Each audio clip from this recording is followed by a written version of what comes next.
আল্লাহ আল্লাহ আল্লাহ আল্লাহ আল্লাহ আল্লাহ আল্লাহ আল্লাহ আল্লাহ আল্লাহ আল্লাহ আল্লাহ আল্লাহ আল্লাহ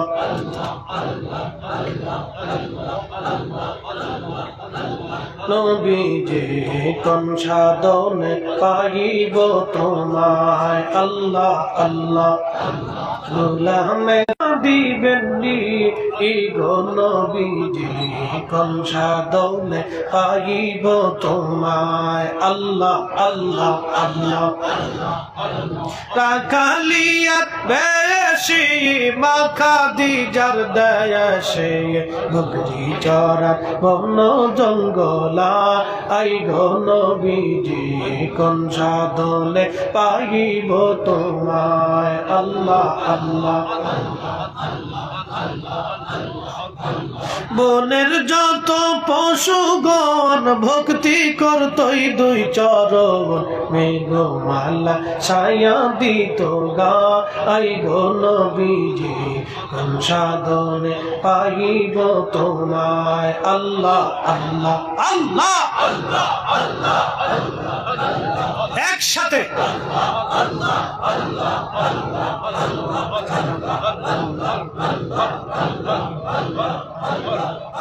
এই লোকটা ছাড়ো আপনি জিকির একসাথে করতে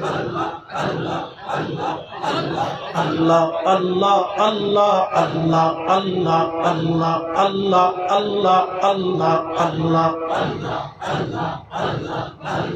আল্লাহ মেরে দেখা দিবেন গো নবীজি কোন সাধনে পাইব তোমায় আল্লাহ আল্লাহ আল্লাহ আল্লাহ এই সমস্ত মুজিজা দেখা হযরত খাদিজা জীবন যৌবন সপিল আপনা আই গো নবীজি কোন সাধনে পাইব তোমায় আল্লাহ আল্লাহ কোন সাধনে পাইব তোমায় আই গো নবীজি কোন সাধনে পাইব তোমায় আল্লাহ আল্লাহ রাখালিয়ার বেজাসি মাখা দিজার দেশে বকরি চরার বন জঙ্গলা আই গো নবীজি কোন সাধনে পাইব তোমায় আল্লাহ আল্লাহ আল্লাহ আল্লাহ আল্লাহ আল্লাহ আল্লাহ আল্লাহ আল্লাহ আল্লাহ মানুষ বানাইছে আল্লাহ হাবিবকে পাঠাইছে আল্লাহ প্রেমের কারণে প্রেমের ডোরে বান্দরে মদিনার শোনে আল্লাহ আল্লাহ আল্লাহ হাবিবকে পাঠাইছে আল্লাহ প্রেমের কারণে প্রেমের ডোরে বান্দরে মদিনার শোনে আল্লাহ আল্লাহ আল্লাহ আল্লাহ আল্লাহ আল্লাহ আল্লাহ আল্লাহ আল্লাহ আল্লাহ আল্লাহ আল্লাহ লা ইলাহা ইল্লাল্লাহ মুহাম্মাদুর রাসূলুল্লাহ সাল্লাল্লাহু আলাইহি ওয়াসাল্লাম একবার জোরে বলা যাবে কি মারহাবা।